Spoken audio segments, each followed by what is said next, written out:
probably need to tell you something about why I'm standing here in front of you. So I am a systemic psychotherapist. I was initially trained in the UK, and I currently live in the US on Anishinaabe land, also known as Minneapolis, Minnesota. And I'm an adjunct faculty at the University of Minnesota, where I used to be faculty in the medical school, and also at the University of Wisconsin South, which was as one of the oldest marriage and family therapy programs in the US. And I also edited the Journal of Sexual and Relationship Therapy, which is published by Taylor and Francis. And I now work in a small private practice called Edges Wellness Center.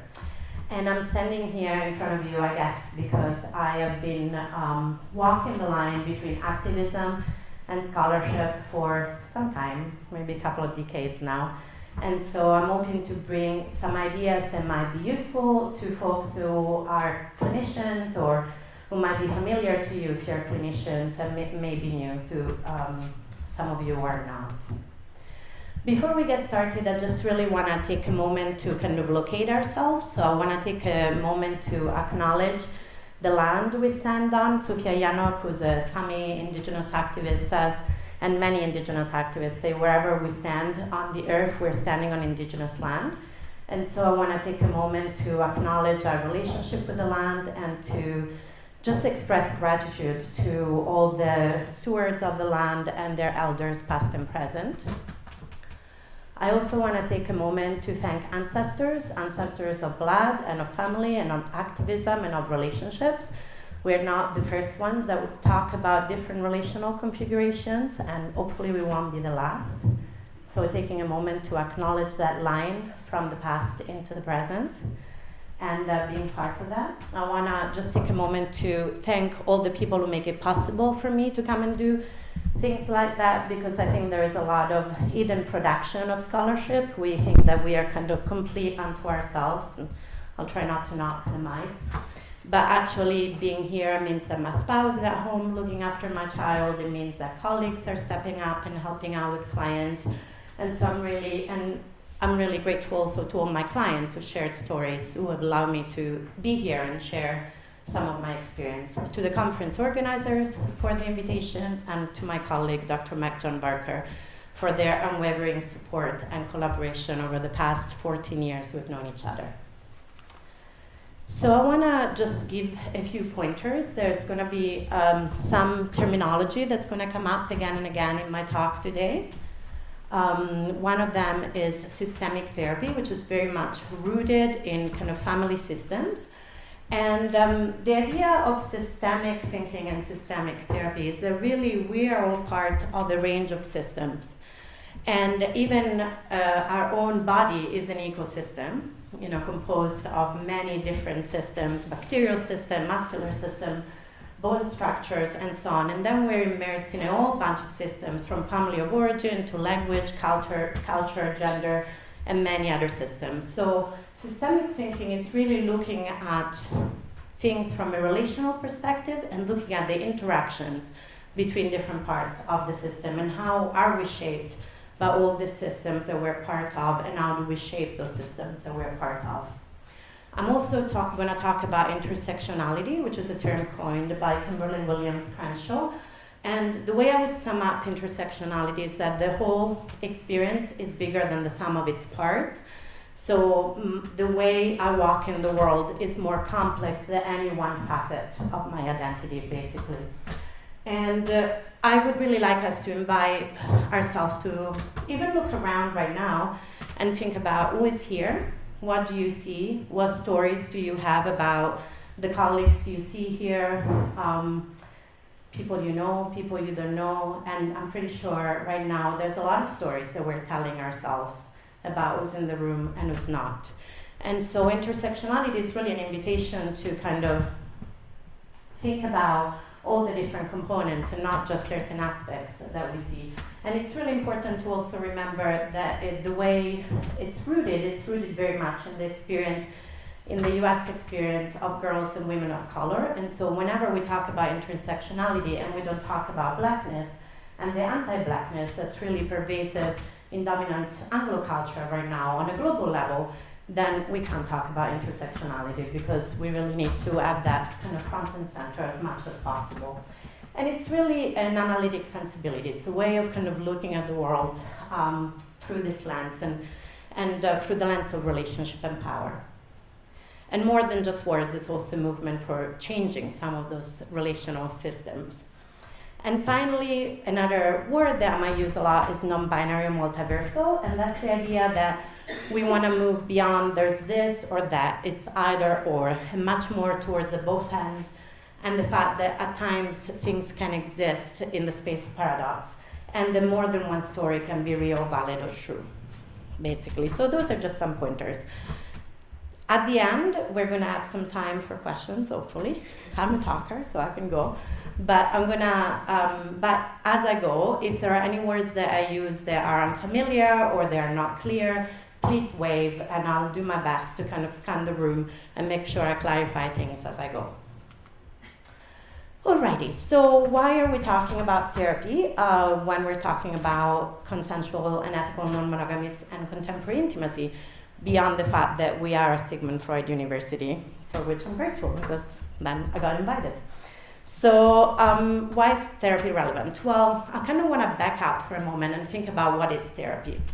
So therapy is a very specific construct of a healing process. And there are many different theories that shape therapy. So therapy might not look the same depending on the therapeutic orientation from which a clinician is coming from. And therapy may occupy very different spaces in different culture. Therapy is just about one, trying to figure out this mic so it doesn't keep bumping and annoying your hearing. Yeah. Okay, maybe that will work. I have really big cheeks, which I think it keeps moving the mic. It's what it is. Okay, so therapy may occupy really different spaces and different culture. Just because we call it therapy doesn't mean that this is a new thing that started with Freud. There have always been healers globally in every culture, and basically as therapists, I really see ourselves, those of us who are therapists, kind of the latest incarnation in Western culture of a long line of healers who've been trying to figure out what happens when something disrupts kind of our growth, not just as individuals, but also as a community, which is something I'm really interested in. So kind of therapy does look in very different ways, and I'm going to look at it from a systemic perspective. And it is something that often people from marginalized communities or from less dominant aspects of community don't access as much. And specifically when we're looking at consensually non-monogamous people and contemporary intimacy, but also when we look at even polygamous families that might exist in a kind of a different realm. Often we really separate those two things, but they're all forms of non-monogamy. People tend to not access services like therapy as much. And some of the reason is that there is a lot of stigma and pathologizing, right? This is not part of the dominant culture.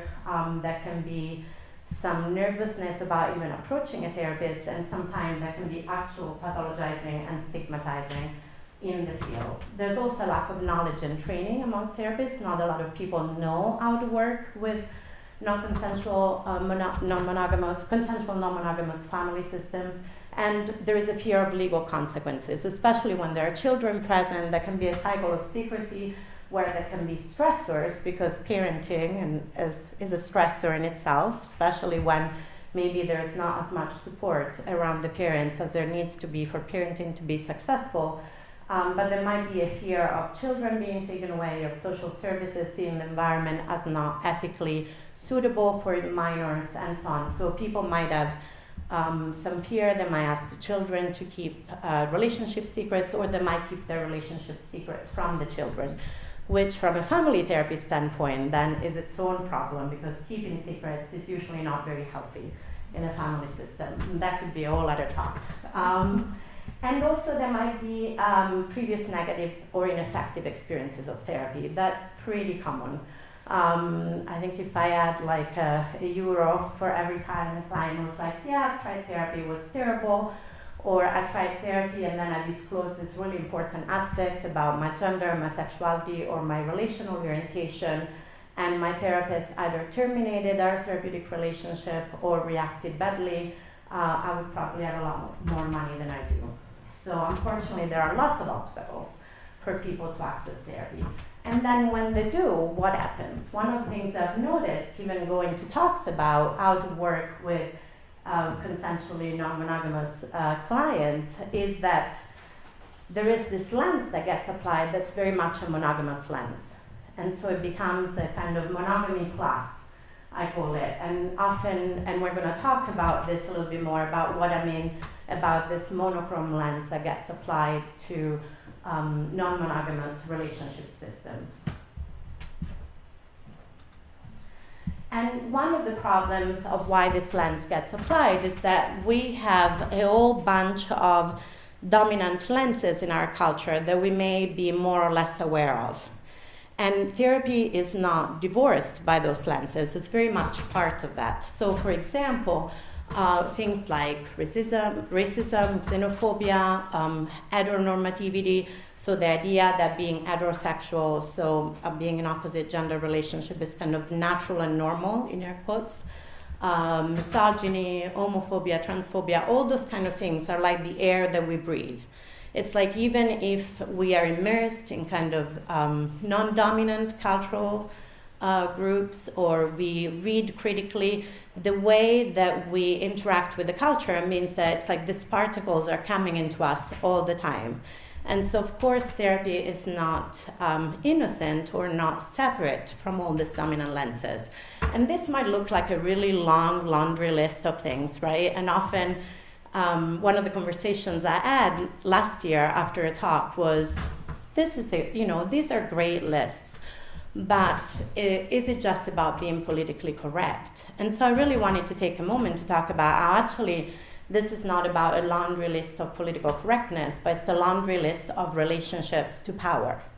So this is really about power. Who has power in our society, right?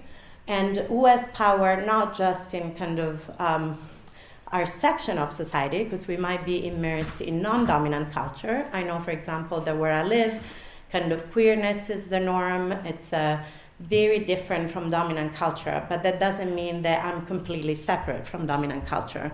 So really, this is about who holds the power, who do we see represented in the media, whose history do we read, who is in charge of making legislation, who is recognized as a full citizens by legislation in our countries, and who can enter certain spaces without being questioned and move around in public spaces without being questioned and with ease, right? And what is the impact of that on the way we look at ourselves and look at one another? And that's what I mean by this is about relationship and not a laundry list of what's politically correct or incorrect, right?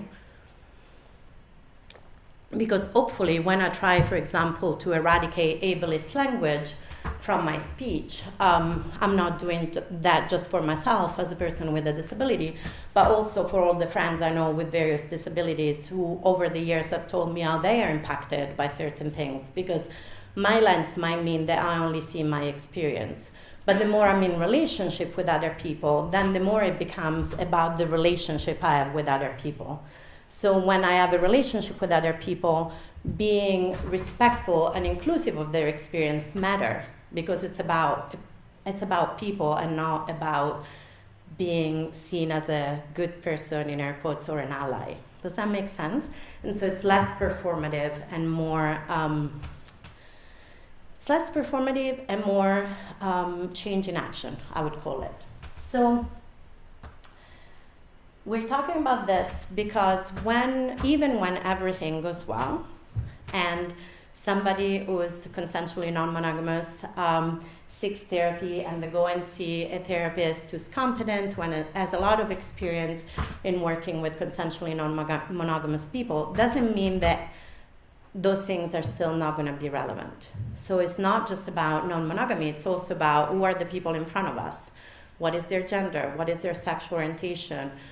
How are they racialized in the world? And how are they navigating the world in terms of ability or disability, in terms of citizenship status, in terms of education, in terms of religion and spirituality, right? So even when my consensually non-monogamous folks are looking for a therapist to get them, which part of them are they looking for to be gotten, right? So it becomes really complex, and the number of therapists who can work with people becomes smaller and smaller, right, when we look at those intersections. And yet, going back to the foundation, even when we're looking for people who can competently and effectively work with ethically non-monogamous relational system, there can still be some of the binaries at play on top of all the other lenses. So that's where it gets like this layering of systems, right? There are all the systems that exist for all of us, and then we're kind of zooming back in to ethical non-monogamy. And there is a system where we have this idea that there are like single people. So there are terms like solo polyamory, which some people think only really apply, even though that's not what I think and not what other people think, only really apply for people who are dating not as part of another main relational system, whatever that means, or dyads, so couples. So there's single people, there's couples, and then there's some people over here are doing a whole range of things, which might be relationship anarchy, which might be polyamory, which might be opening up their relationship, right? All those things are also very culturally specific. Often you will find different sections of community using different terms, whether it's generationally, whether it's cultural differences. Why are some people more comfortable with terms like polyamory versus relationship anarchy versus open relationships, right? So that, you know, that's how you end up with a very long conference title, right? It's like, how do you like sum up everybody? It's a lot. It's complicated, right? And at the same time, we're brought up in this dominant culture, which, as well as having the very long laundry list of all the relational power issues, also tells us that there are single peoples, and that there are couples and families, and when they're thinking about families, they're thinking about couple as kind of a unit. Not necessarily always on a global level, but definitely kind of more Anglo-dominant environments in which I've been mostly immersed over the last 20 years. So what does it mean to look at a systemic approach? When I was thinking about the title for this, I was like, well, work is systemically with consensually non-monogamous relational system is a really boring title. So I thought, what is it that bugs me when I hear people talking about this? Oh, the thing that bugs me is that they're still applying this kind of monochromatic lens of monogamy and coupledom to broader relational systems that could be defined in another way. Is everybody still with me? I know it's a Wednesday, I think. I'm a little jet-lagged afternoon.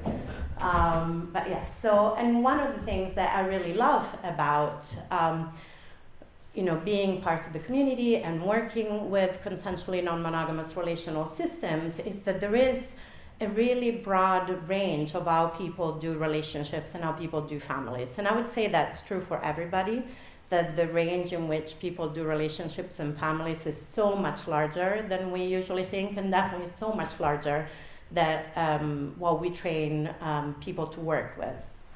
And so I really think that we're missing out on the full range of experiences and relationships that people are having if we just apply this very monochromatic lens. Oh, you are, there's 3 of you, or there's 4 of you, or there's 5 of you. So it's like this couple plus, or you are one person dating other people in polyamorous systems or in a relationship anarchy model.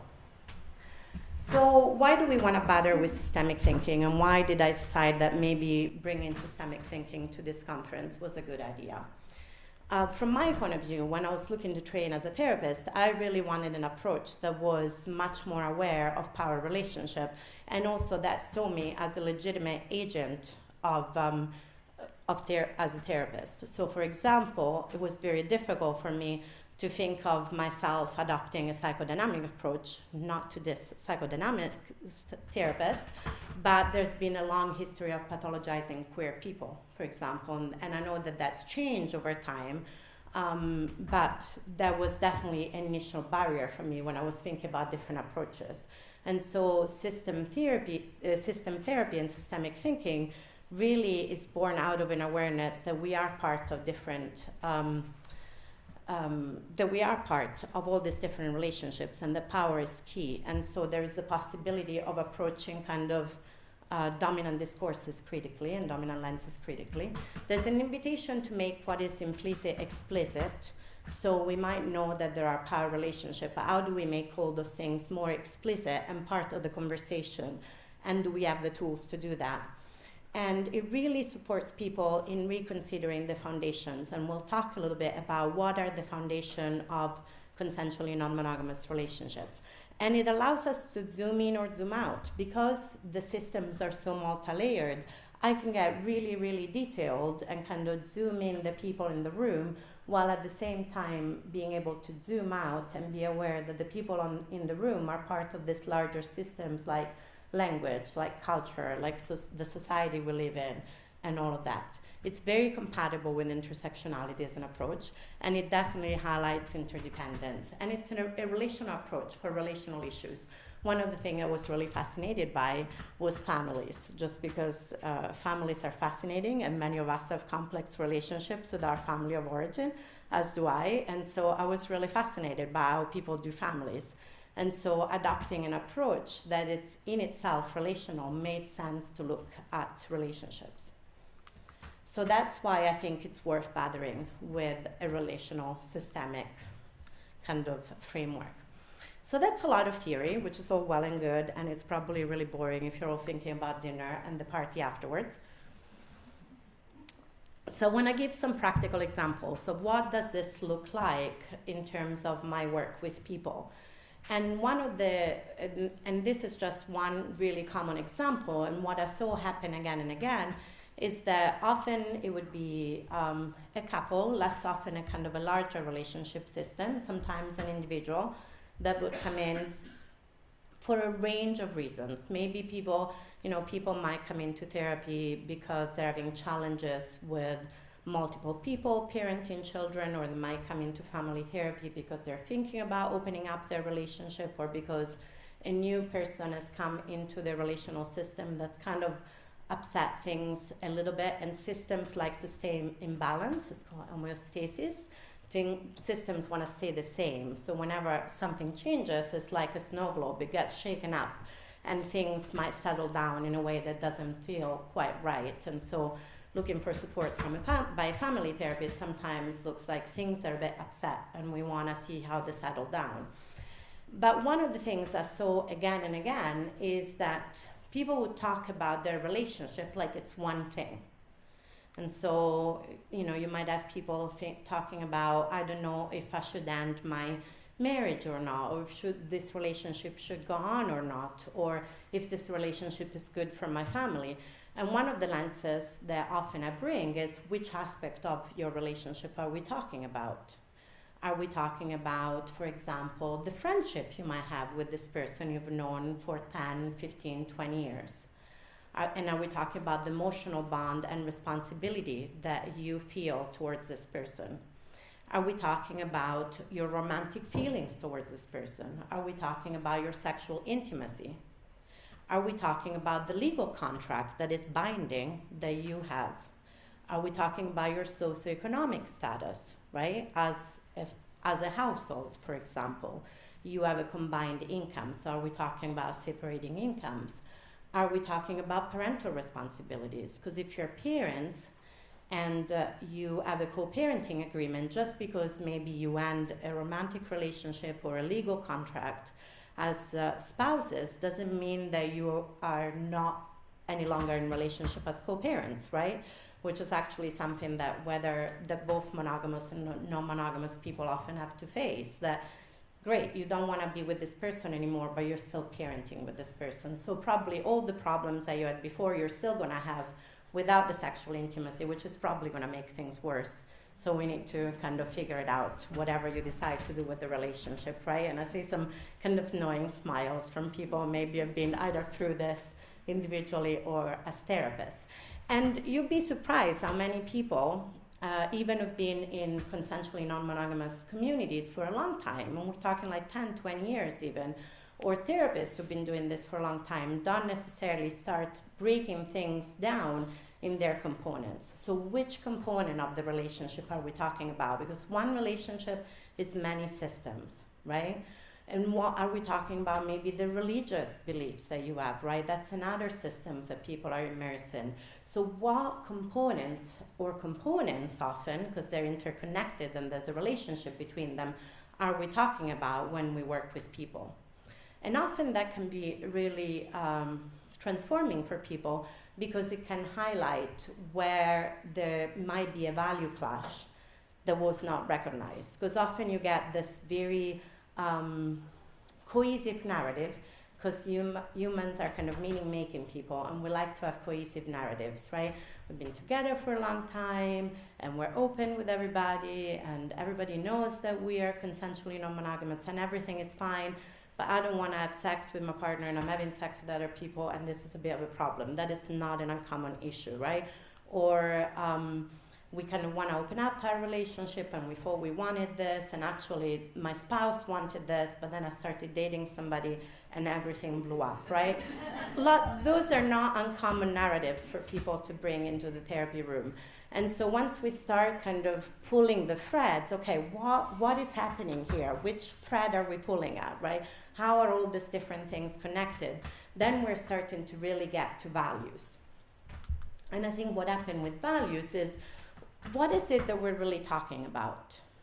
Because often when we're talking about sex, we're not just talking about sex. Or when we're talking about parenting, we're not just talking about parenting. We're talking about values and experiences that people have had, and we're often talking also about intergenerational trauma that people may be carrying and kind of carrying on as well, right? And so what are the foundational values that we might be looking at when we work with consensually non-monogamous people, or really with any families? So what do people think relationships are about, actually? So is the relationship that we're looking at founded on the idea of mutuality, for example? That there is balance in the system. So there is a mutuality that happens between all the people involved, and that the system feels in balance, however many people are involved in that system, right? Is that the foundational value? Or is the foundational value the fact that the community needs come first, or that the individual needs come first? And often that's a cultural value. And when there is a clash on a cultural value level, it can be really challenging.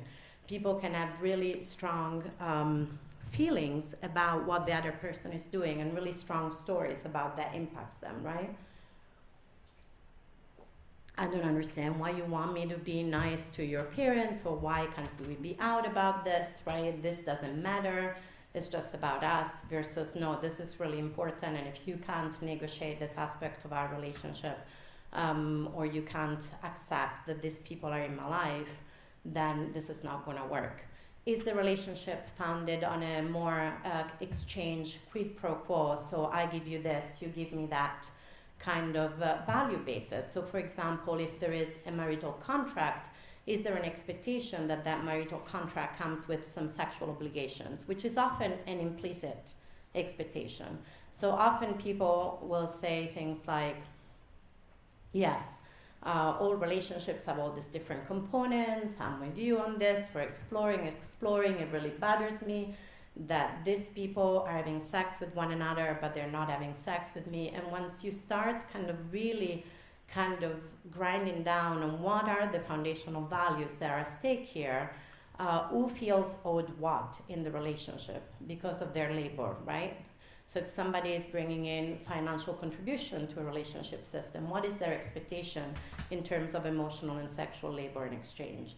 And often those are contractual agreements, they're not explicit, but that they're kind of implicit in people's frameworks, and that they're not often talked about, even in a non-monogamous relational system. Is that making sense so far? And so once we come to the value level, we can start really seeing where is the clash. Is the clash also at a spiritual level? Maybe this is what I believe about being in the world, and it's really different from what these other people believe about being in the world. Right? So when we're looking at relationship from a systemic level, then it's not just about, can I not be shocked if consensually non-monogamous people come into my room, or if I'm thinking that I'm going to work with a family and here is 3 or 4 adults and 2 children with kind of various parenting relationship. It becomes more a matter of what are all the systems that are present in this room, and how are they interacting with one another. And yes, of course, it becomes more complex the more people you add in. So if you have 2 people, if you have 3 people, if you have 4 people, if you have an intergenerational kind of family system in the room, the level of complexity, it's enhanced because the number of system grows bigger, right? And the number of value system grows bigger. And often when people negotiate relationships, that's not necessarily the level they are talking about. So often people don't have conversation like, okay, if we get married, are you going to have an expectation I'm going to provide sexual labor, or that I'm going to provide emotional labor, or how many hours of parenting are worth your hours of a very highly paid job, right? Often those are not the conversations people are having. I really wish they were, because it would make life so much simpler, right? And often people are surprised when I start having this conversation in the therapy room, right? Okay, so you feel resentful because you're working all those hours and those other people are contributing to the household in a different way. Is there, we live in a very, I live in, like I said, on Turtle Island, what's called the US now, and I used to live in Italy, and I lived in the UK. Those are all pretty capitalist system in the last 46 years of my life. And so there's often an expectation that if something brings money in, is more valuable, right, than a different way of producing goods for the household, whether it's emotional labor or whether it's sexual labor. And often sexual labor is something that goes actually unspoken of unless it's in the context of sex work. Not acknowledging that it is often seen as part of a contractual obligation when we enter certain type of relationships, right? So if we're having this type of relationship, we're going to have sex, and what does that mean, and what's the value of that, right? So making sense so far? So really, once we start looking at kind of relationship from this point of view, the landscape, I think, looks really different. And in that landscape, consensual non-monogamy, it's only one aspect. And sure, it is one aspect that shakes the foundation, right? Which is why we want to kind of be aware of it. But it's often through the shaking of the foundation that those values start shaking out. So it's like it's the thing that makes the foundation come a little loose and makes all of this implicit thing become more explicit, especially if difficulties start to arise in the relationship. So what are some kind of useful clinical tools that I found in working systemically with people, including consensually non-monogamous people? And a lot of those are just tools from different theories within system thinking. So some of those tools come from narrative therapy, for example. Some of those tools come from other types of family therapy, like the Milan School of Family Therapy, Maria Silvini Palazzoli and Gianfranco Cecchino, who used to be much more kind of strategic in their intervention. So things like curiosity, being really curious. If somebody says, I've been in a polyamorous relationship for 15 years, that's great. What does that look like? Just because we're using the same language doesn't mean I understand everything about your contractual agreement and your relationship structure, right? In fact, probably we have very different ideas of what that means, and we should have a conversation about it. And being curious even of words, in fact, being more curious, I would say, of words that seem really innocuous, that seem really innocent, right? So sometimes people will talk about, well, you know how it is when you're a parent, or you know how it is when you live in a, ever-increasing fascist state. Oh, yeah, that's right. That's where I live now. And I'm like, well, I know how it is for me. I don't know how it is for you, so we should probably have a conversation about it. So often I always say, I know what my experience is or what I mean by this word or this experience, but I would love to know more about what you mean or why you feel it's important or what your experience is. So curiosity is definitely really central. And it can be so tempting when you work with similar clients all the time and you're part of some communities. Often therapists and clinicians that work in with not consensually non-monogamous couples are part of communities where that seems to be the norm, and it can be so easy to get carried away and we're on the same page, we all have the same values, right? We all believe the same things. We don't all believe the same things, we don't all have the same values, and actually remaining curious is probably a really good idea. And then another idea that goes with curiosity is neutrality. And neutrality doesn't mean I don't have moral judgment about things or I don't have moral ethical feelings about things. What it means is if I have a relational system, whether, in fact, even if I have an individual and they're part of a larger system, that I am not necessarily getting completely sucked into one version of a story and one reality, but that I actually remain curious about the context. And especially if I have more than one person in the room, that I don't get completely pulled to one side of the relational system. And there might be exceptions to that in very few cases, but by and large, I want to remain pretty curious, even and maybe when things seem very compelling, right? And so I want to kind of stay curious about what is actually going on, and let's talk about this a little bit more and not get positioned on one side of the system or another, because often that's what people are trying to do, right? It's very human. Come to my side, I'm right. And then let's like team up about the people over there who are wrong, especially in therapy, right? And so that's a kind of a skill as a therapist. How do you stay grounded so that you can kind of get to know everybody and figure out what's going on and why are things manifesting the way they are, and how can you support people moving towards kind of a preferred story of themselves and their relationship system.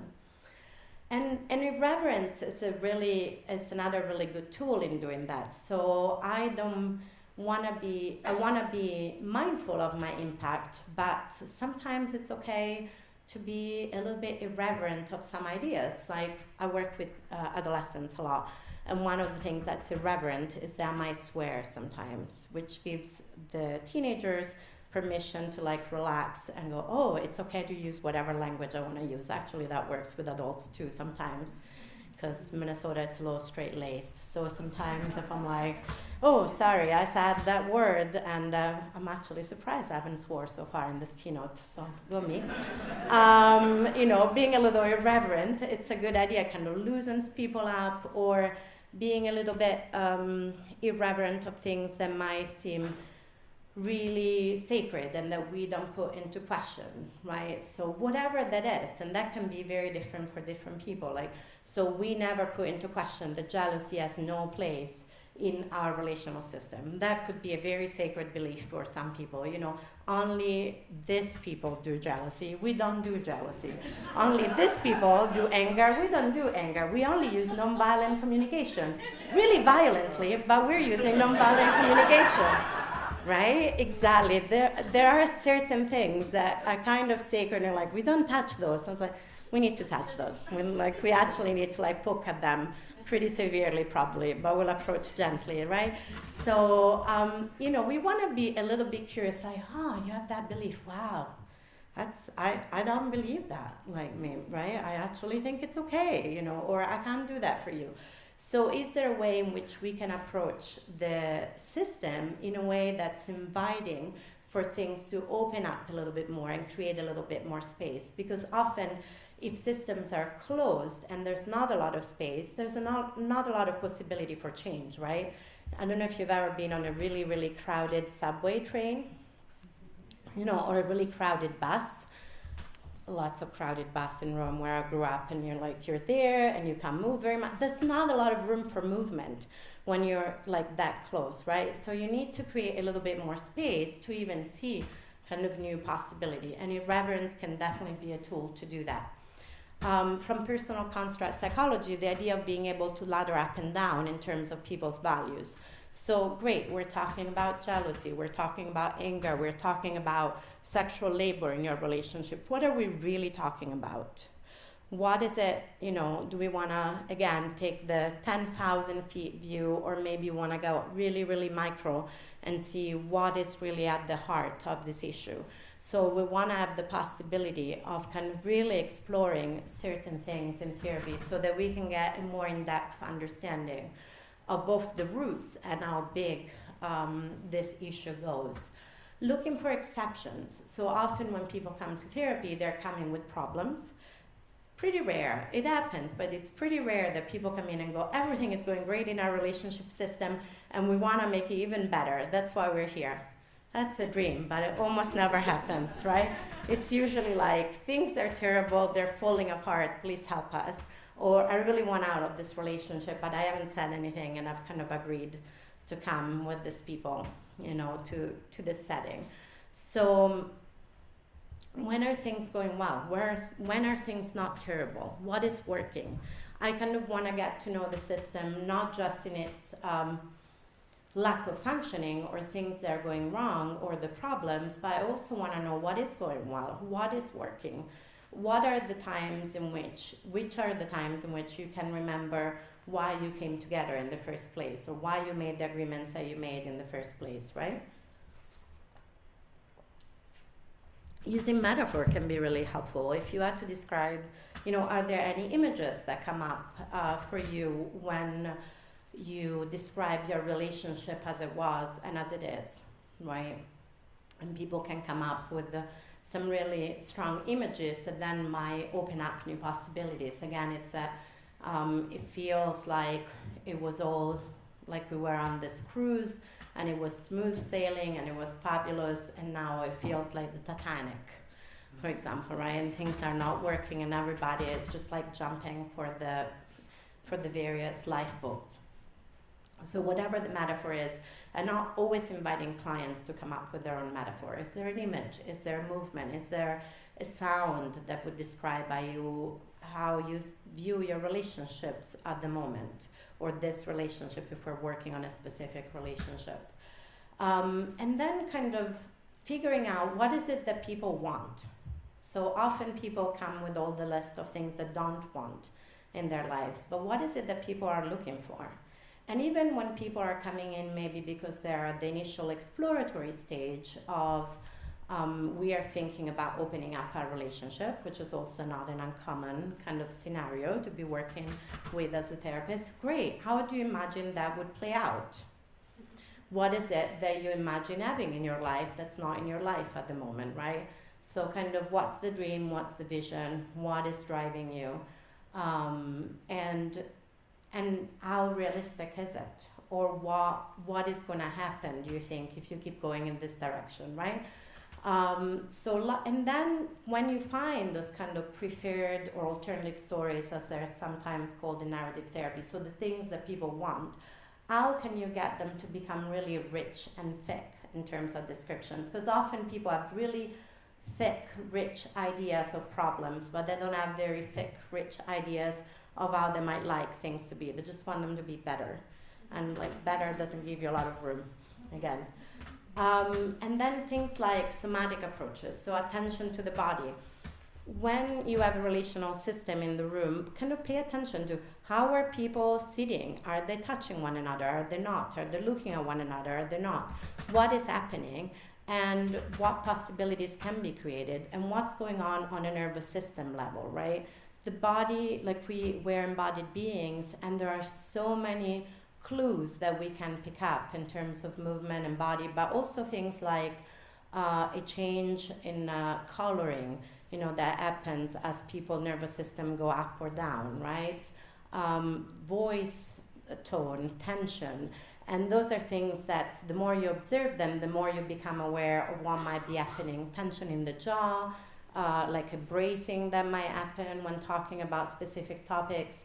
And what we know is that if people are more in a kind of reactive trauma, responding to trauma kind of situation in that moment, helping people become a little bit more present and a little bit more here, it's going to do your job much easier, because then if you're only working with the system that's not at all in the room, so maybe the system is in the room but it's ready for a fight in terms of the body, or maybe like they're here in their prefrontal cortex but the rest of them is offline, or maybe the prefrontal cortex is gone and it's actually completely survival that's driving them, you're not going to be as effective in terms of your intervention.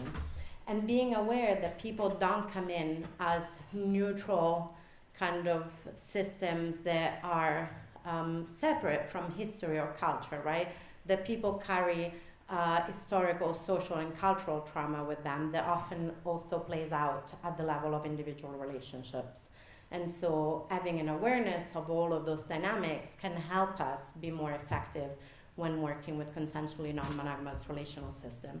And then movement, like get a little creative. So if things are getting really tense, what does your body really want to do right now? What is it that you need? Oh, I feel like I just want to run out of this room. Where would you go? So you can also explore movement in metaphor, right? If you could run anywhere, where would you run? What would the temperature be like? What happens when you let yourself run away? Or what would happen if we took a break, a bathroom break right now, and then we came back? Or even encouraging relational system to create images of what does their family look like at the moment. So that's called sculpting in family therapy.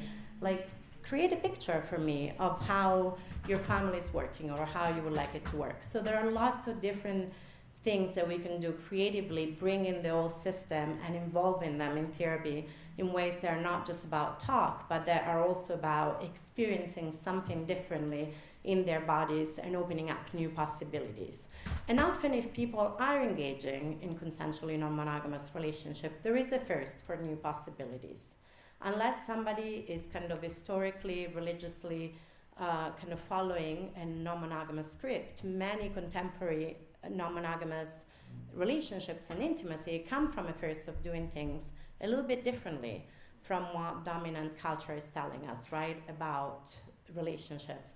And yet we're still carrying those values which kind of contradict our desire to do things differently. So how do we manage those competing impulses, right?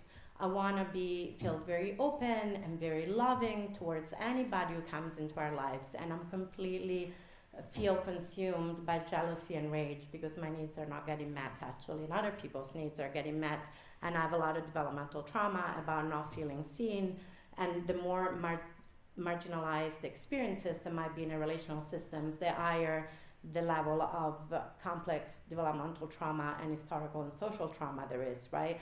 All those things are there and very present, and so if we can't work with them, it's very challenging for our clients, and it's very challenging for us as therapists as well. So I've been talking quite a bit, and I promised time for questions, and I see that despite the late start, which I kind of anticipated, we do have some time for questions in a minute. So I just want to talk about some kind of what would I like you to walk out of this keynote with. The first thing is that really reflexivity is central to therapeutic work from my point of view. If we as therapists don't do our own work around our own values, our own experiences, our own identities, our own historical, cultural, intergenerational trauma, how are we going to be with other people when they are trying to do this work, right?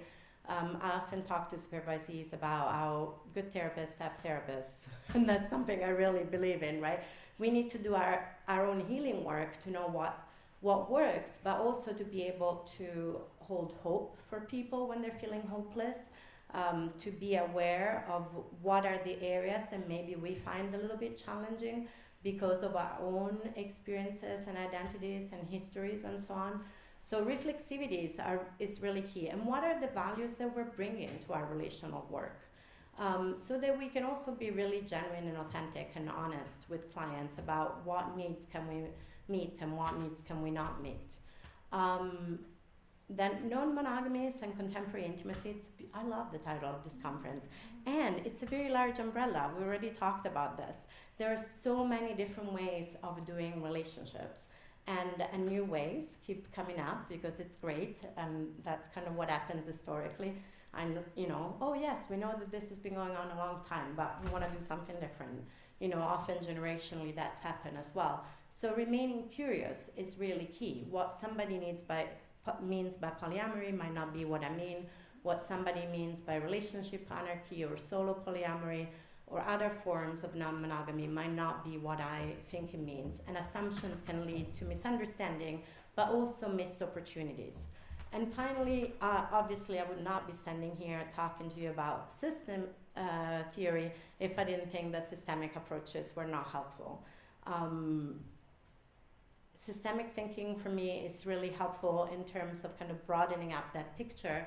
And there are many different theoretical approaches informed by system thinking. So system thinking is not one thing.